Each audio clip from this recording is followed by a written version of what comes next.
My name is Afua Sam, and I'm originally from Ghana, and I have two beautiful fashion brands, which is Studio Di Maxi, which I started probably about 17 years ago, and I have the A Concept, which is 5 years ago.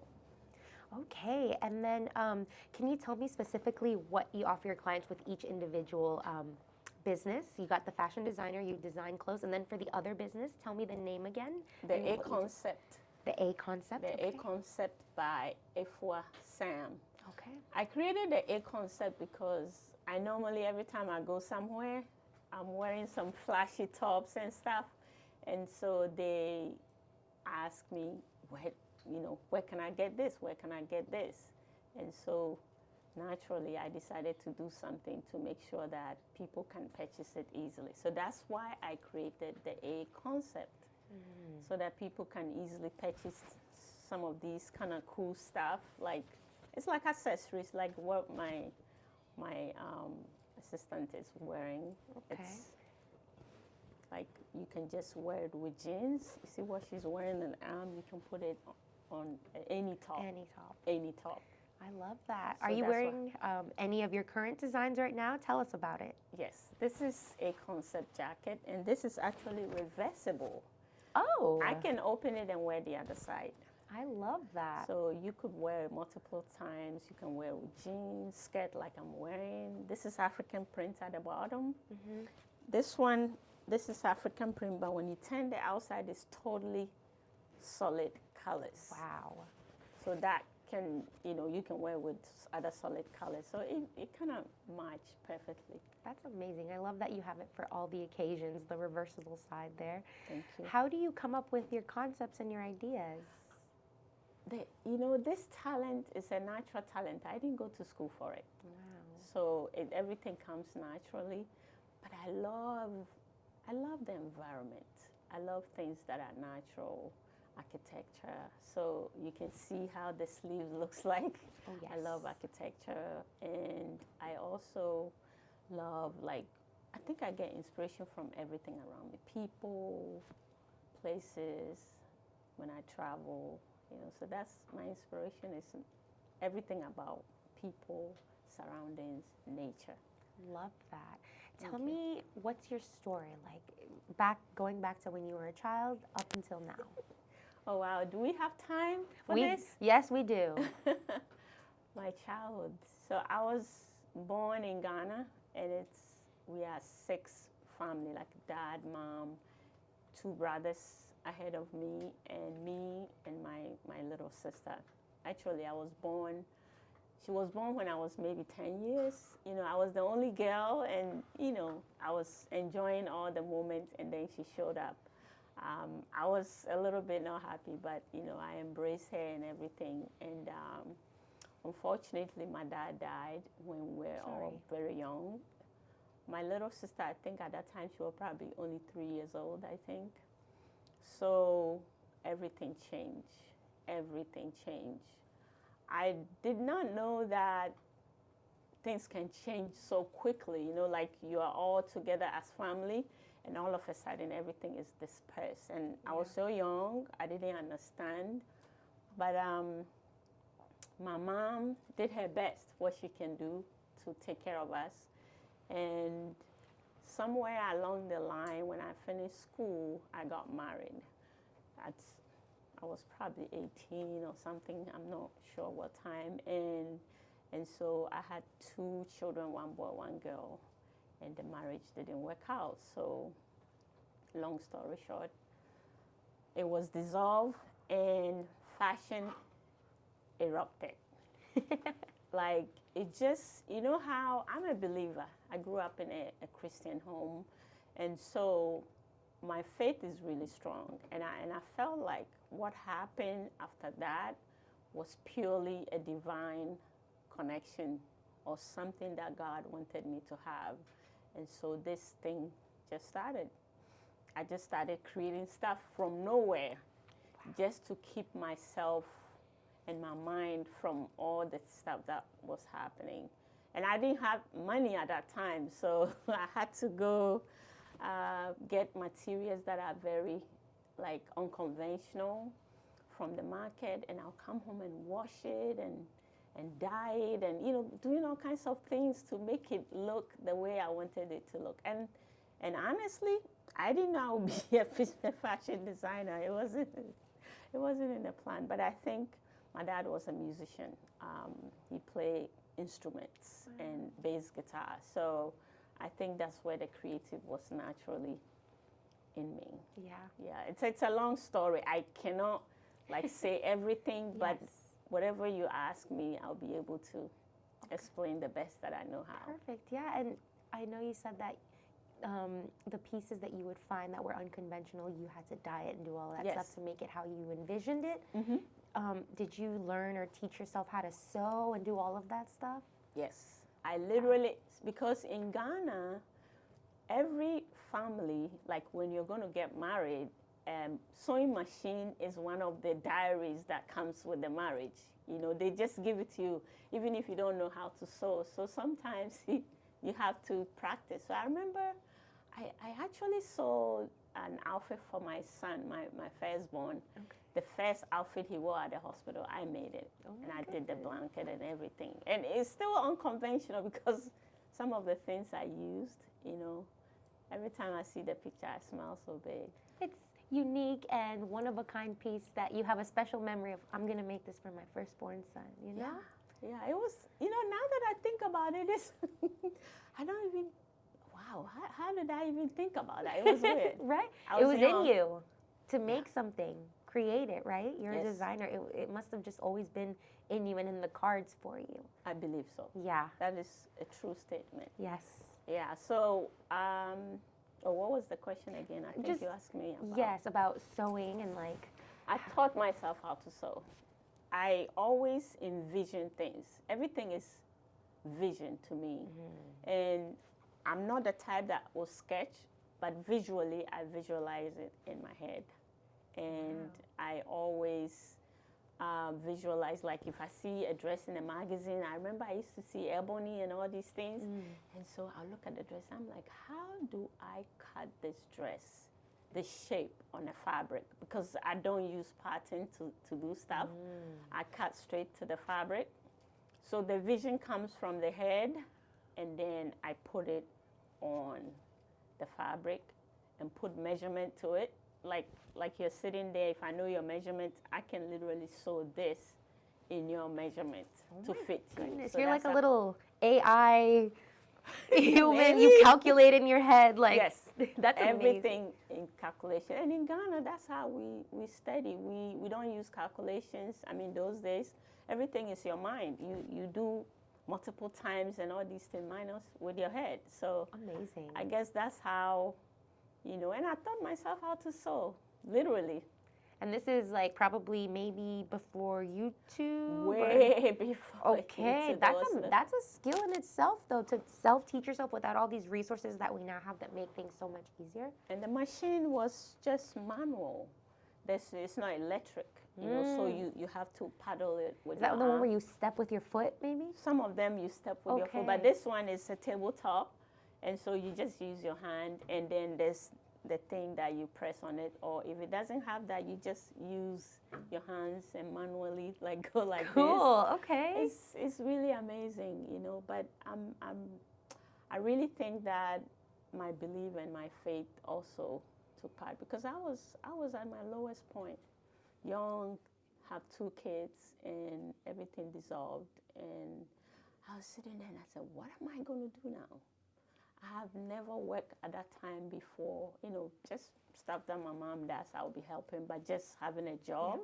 I had not done that, earn any money for myself. And so I got my first dollar when there was an event in my country at the trade fair called Panafest. And so I did all these pieces. And I used to do pillows, throw pillows, pocket books. Wow. With this tie and dye thing that I do, and I put it together. And so when people come and see, they'll be like, wow, this is so cool. How do you do these things? So that's how I started, and started making small money to So I went to the Panafest, and I got my first dollar from there, and that's why I knew this is something that is gonna take care of me. That is, and it changed everything. I got that. the opportunity to come to America. Yay! And if I tell you my story, landing in American soil was crazy. I lost my luggages. Oh man! Because it was a transit from Ghana to London, and then from London we take the American airline. And when we got to JFK, my luggages didn't come, so I had to wait like 4 hours. They keep telling me wait. Finally, it didn't show up. And I was with a group. We came together, and I didn't know like a family member or anything. So that was how I started. And when I got to Maryland, one of my friends told one of her friends that, can you help my friend? And that's how it happened. So I started, first job I got was babysitting. Doing like a living or something. And so I saved money, and I got it myself, got my own apartment, I think after 2 years, got my sewing machine, and the rest is history. Wow, I'm so proud of you and how far you've come. Thank you. I love that for you. And I love the design. Like, I'm just looking at all the color, and girl, you got style. Thank you so much. You're welcome. And now, as far as for your businesses, how do you market them? Do you have any tips, or are you on social media? What are you, word of mouth, billboards, anything like that? I normally, everything I've done is unconventional. Tell me about it. And I always say that my faith really, like how you have something inside you that tells you, like pushes you to do stuff and do all kinds of things. So I normally collaborate with people. Like when I first started, I told myself I want to show people what I can do. So I started just creating stuff. And I remember sometimes I'll be walking summertime, people will stop me on the street and ask me, where did you get this? From Nordstrom, Bloomingdale, all these things. So that's what kept me. And then I decided to work as a seamstress behind all these, at that time they were doing all this hip hop stuff, sweatshirts and stuff. So I was behind a lot of people's designs and creative and sketches, just constructing the outfit. And then when people keep asking me questions, and I said, man, I can do this. If this is what, I'm behind people that are in the Washington Post, their designs. Meanwhile, I did the design. They had the idea, but I put it together. And sometimes I put my spin on it. So when I saw these things in the Washington Post, I realized I would do this. So that's why I decided to register my business. And I love that. But to talk about, how do I market stuff, everything I've done so far is word of mouth. A lot of word of mouth. And I would say my first big break was a gentleman called Glenn Jackson, and he was doing the Golden Scissors at the time at the Convention Center and Constitution Hall and stuff like that. Wow. So he met me at one of the places I was doing sewing behind their store. And that's how one day he just told me, oh, can you design for the opening for Golden Scissors?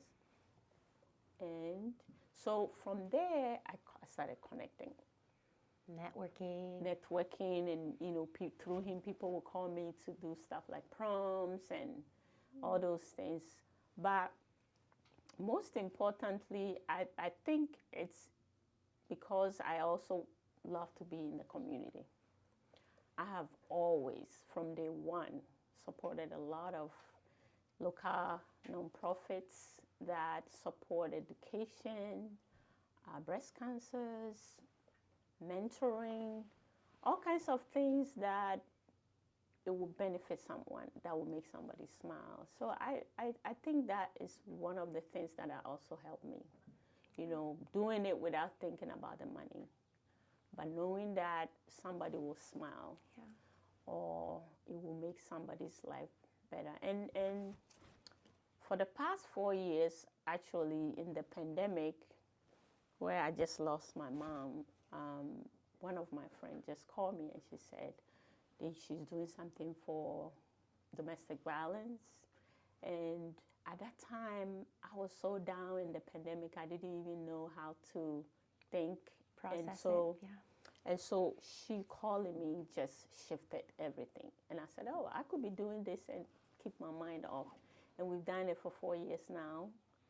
And I'm the only designer there. And I create beautiful pieces for them for the runway to raise money for.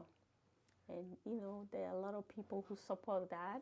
But my portion is the fashion and prepare the ladies to get on the runway. So yeah, those things have really expanded. Yes, help get the word out there as far as marketing. Yes. I'm just going to offer a little just advice, non-solicited advice. I think you should put yourself more out there too, and maybe like online, to also get that audience, because it's already word of mouth, so you're good on that.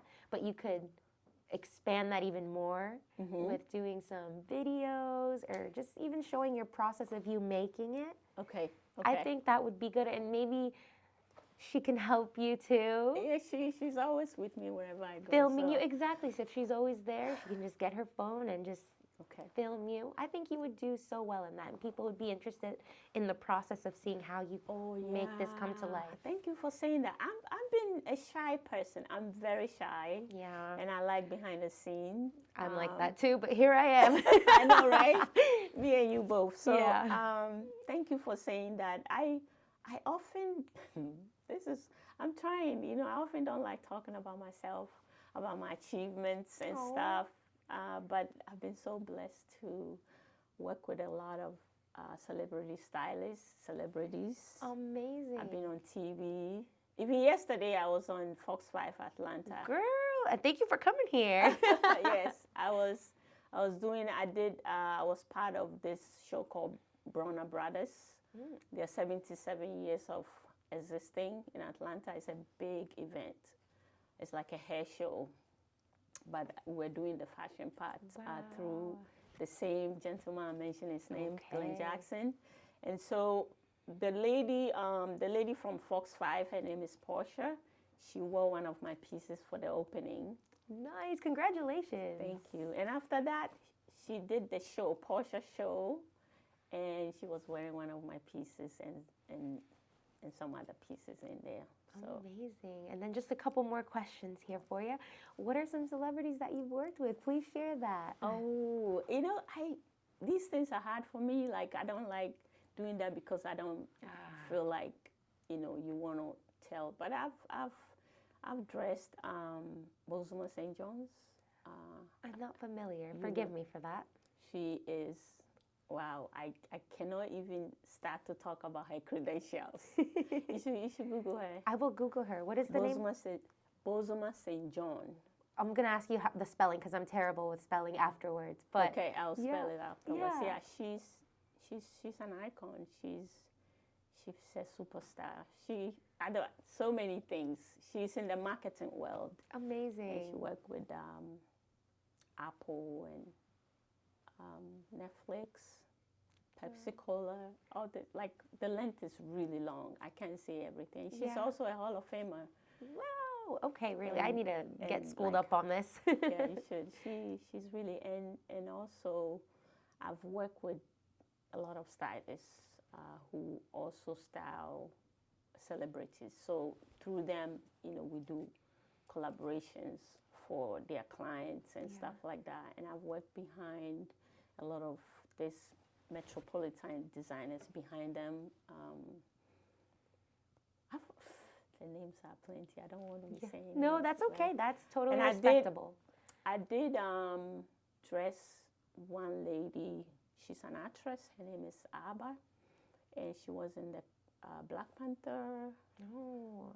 She was one of the actresses, and she was also in The Color Purple. They actually won an she Emmy? won the Academy Image Award. Oh. 2 days, I think last weekend. I saw her holding her. Oh my goodness. Congratulations. These are great opportunities for you. I'm happy that you're out there living your dream of fashion and making all of that. Thank you for sharing that. And now, my final question for you is if you could leave one message for our listeners, what would that message be? It can be in regards to life, coming out of your comfort zone, from coming to one country to another, in the fashion industry, anything.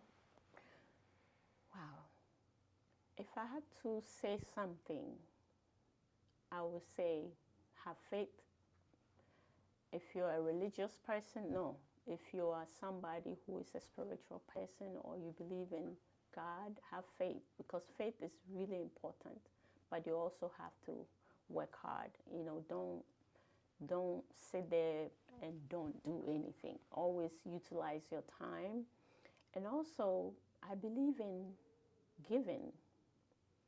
Always, whatever you do along the way, give something. And giving is not money, or sometimes it's just your time to mentor someone.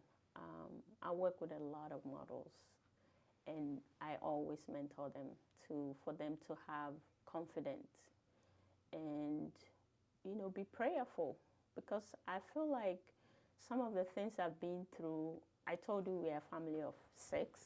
Now we are only 2. My mom, my dad is gone. My mom that I've known most of my life, she passed away 4 years ago. I'm so sorry. Thank you. And so I've lost my other brother and my younger sister. So for me to survive, it was the talent that I have that kept me in prayer and also believing. And so the final thing I would say is, God gave all of us talent, all of us. Everybody has it. It's inside you. Look for it. Because I found mine at my lowest point, that I never thought that I would even lift my head up. But I did, because I have this talent that I did not know. It just showed up. And so look for it, believe in it. And most of the time, those things, it doesn't require too much money. You could do it. Like if you can sing, you can write like a writer, or you can, anything, dancing, all these things you don't have to pay, but you can do it. That is a start. And I guarantee you it will take you to the places that you never thought of, because it did that for me. Amazing. Thank you so much for sharing that with us and giving us your wisdom and your knowledge and experience. Thank you. Yeah. Thank you so much